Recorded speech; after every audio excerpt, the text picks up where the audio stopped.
Hey guys, welcome back to Homesteading Off the Grid. We're in the beautiful city of Charlottesville this afternoon. We're going to take another family walk, and we're starting here in front of the big Cavalier One party mobile, getting excited for the upcoming football season. Not that we're big, I mean we are UVA fans, but it's not that we're big football fans or anything like that. It's we go to a few games a year for the atmosphere. We love being around all the people, and we of course always cheer on the Cavaliers.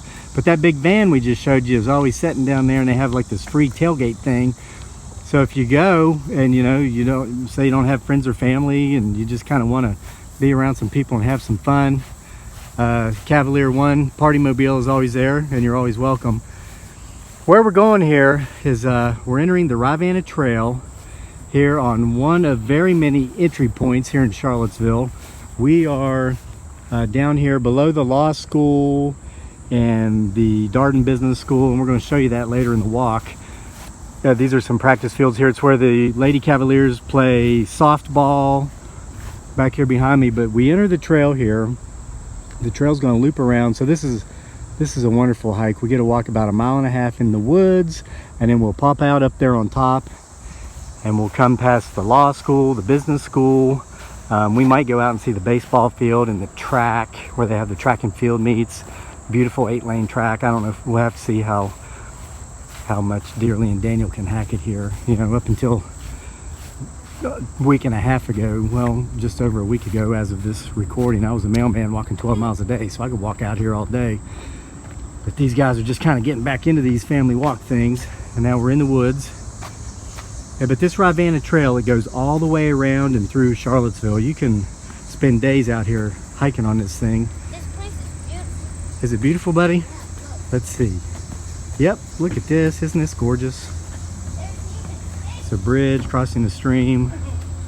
Trail forks off here. You can go several different directions. Huh? Veer, go left. We want to go left so we can go up around the... Did you say you saw fish, buddy? Where's the fish? See if we can... Oh, there's some. Yeah, let's see if we can get them in the camera. Oh, there's one right in the center of the screen, folks. There's some coming to join them. These are just river chubs, minnows, but they're fish, aren't they, buddy? Mm-hmm. People who fish know those make excellent bait. All right, buddy, which way did Mommy go? Do you remember? Yeah, Are you sure? yeah. Look. Oh. Bowong. Were you hiding? Yeah, here. I'm trying to... Oh, that's why I couldn't see you, huh? And once I turn around, I saw like this leg. All right, so I'm gonna follow them through the trails. So we got some cross training going on here. Well, we did. Dearly was skipping through here sideways to avoid the weeds. What do you see, buddy? Oh, wow. That's neat. What is that? This was a good time to turn this camera on. What do you think that is, buddy? I don't know. Yeah, it looks like an old fireplace and a chimney. I see something up there. Buddy, there looks like there used to be a house here. Here's the old stone foundation. This was a fireplace. You guys can probably hear cars in the background.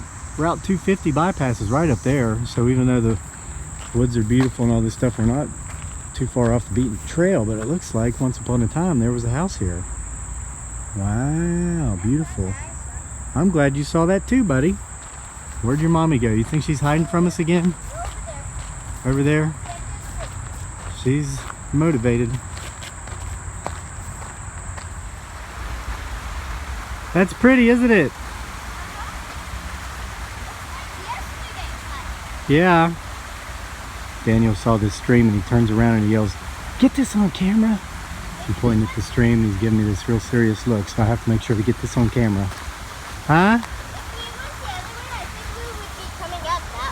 Well, oh yeah, is there part of a trail down there too? And guys, they keep this trail well marked, so it's kind of hard to get lost. Rivanna Trail Foundation. They keep the trail intact. Yeah, it looks like... Oh yeah, and there's a big culvert up there. I think the trail we're going to go on is up there on top of that culvert. But that's beautiful, isn't it? Are you glad I got that on camera? I'm sweating. sweating. I know. That's what kind of hiking and exercising is all about, huh? Yep. Especially in the humidity of a Virginia summer, huh? Yeah. With hilly trails.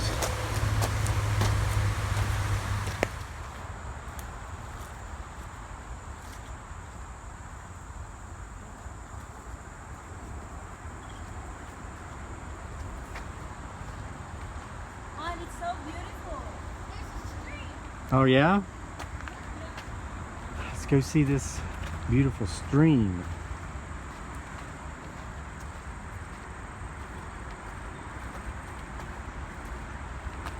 Is that stream down there, buddy?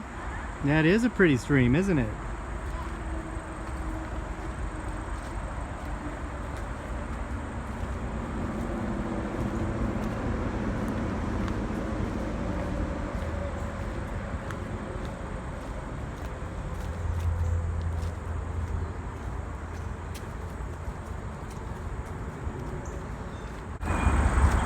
See this big, beautiful beech tree? Here's a little tidbit for you outdoorsy people. You probably already know this. But if you're ever out in a storm, like a lightning and thunderstorm, you want to get close to a beech tree. Lightning will not strike a beech tree, and the reason why is because it's the poorest conductor in the forest.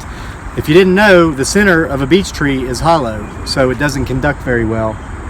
And I'm going to show you something else too here about this beech tree. This used to drive me nuts. It still drives me nuts. But if you look up there, geesh, that's a good 18 or 20 feet up there. We see that Dean loves Mary. How sweet. More than likely that was carved on this tree when that part of the tree was down here. So that was a long time ago. Here's a little bit of history for you. For some reason one day my inquisitive mind decided to try to find the history behind people carving anything in trees. And of course, I don't know, I just always assumed this was something that just kind of took place here in the US. But there are actually, there's an English beech tree, and there is a beech tree somewhere in England, I forget exactly where, but there was Somebody Loves Somebody Else carved into that tree going back centuries, and it was before England ever actually settled the colonies in the US. So what I found interesting that day was not why people do it. I mean, I guess they do it to get their point across and make their message last for quite some time. I think there's better ways to do that other than desecrating nature. But it was interesting to find out in my search. There they go, here I am rambling. This isn't the time of day when I'm supposed to do that. But it was interesting to see that people have actually been doing that for centuries. And something that I thought maybe only took place here where I live was going on somewhere else before this place, as far as being an actual nation goes, was ever actually even here. So, oh, there's that stream again, huh? You guys getting tired from these hills? Nope. We're meandering our way up these hills, up toward the law school and the business school.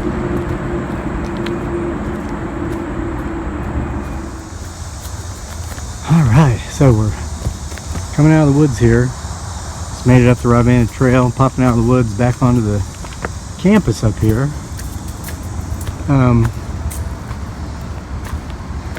And let's go to the right.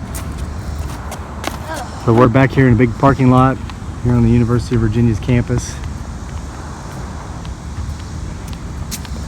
We're going to go over here and see the law school, business school, and we might make it out to some of the playing fields.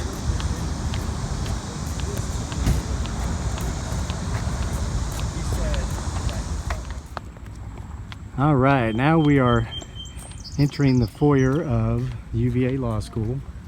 Here's the lawn. Down here in front, beautiful view of the lawn.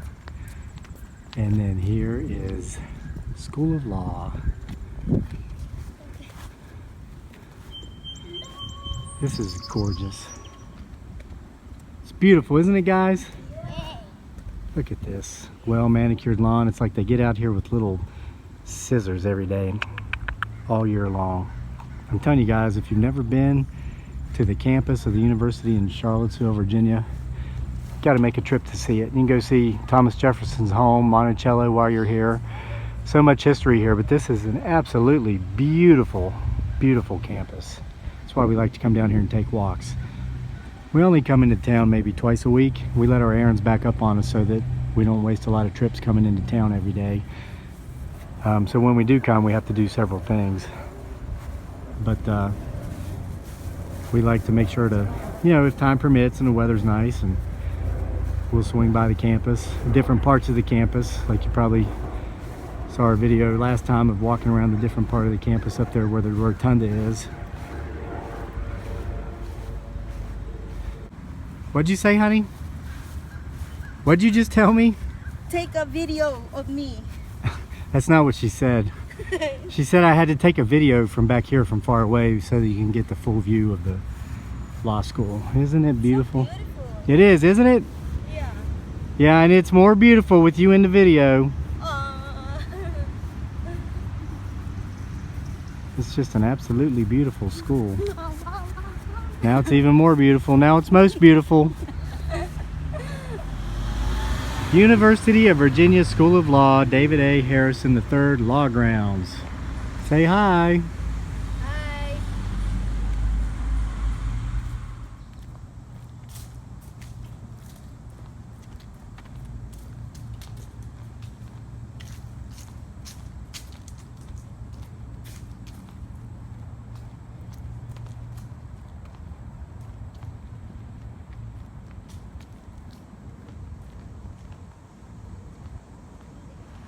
Here's a beautiful view of Darden Business School. This is up above the law school, and we're cheating right now. The walk's over. I'm in my car, my seatbelt's on, and I'm going slowly. I'm watching out for pedestrians. Wanted to let you know that, but I wanted to give you a nice, beautiful shot of Darden Business School, one of the greatest business schools anywhere in the world, not just here in the U.S.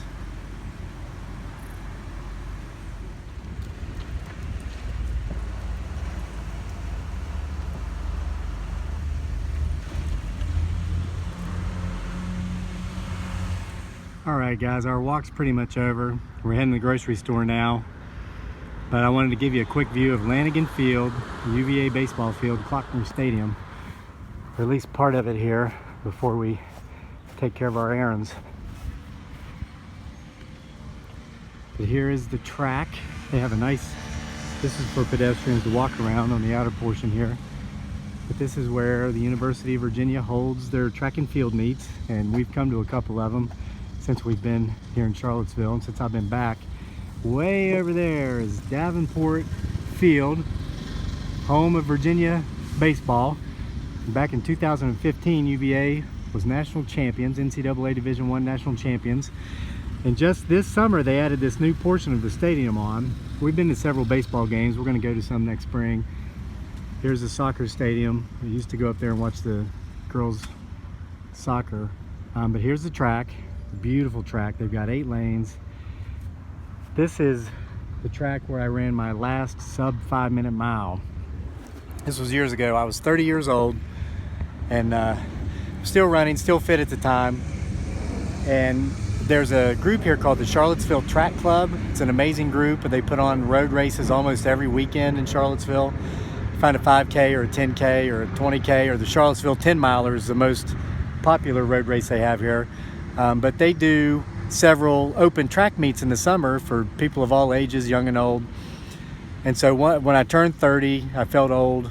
I feel really old now because I'm 44, but when I turned 30, I was still running. I was pretty active, but I decided I'd start doing some speed work, get back in shape, and see if I could run one last sub 5-minute mile, because I knew that if I were able to do it, it would be the last time.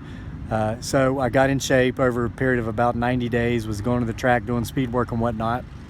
And I came here, and at 30 years old, ran a mile in 4 minutes and 56 seconds. That was my last sub 5-minute mile right here on the UVA track. Guys, I'm gonna put my last book in the, what you call it? Dropping section. Book return? Yeah, book return. It's one of the errands we had to do today, is we had to bring our library books back. Go ahead, buddy. Okay. People ask, well, you guys don't have TV, what do you do? Well, we read books. Look. we're out of books, we come to the library and get more. Ah, got it. You got it? Good job. Okay. Subscribe. Get your seatbelt back on, buddy.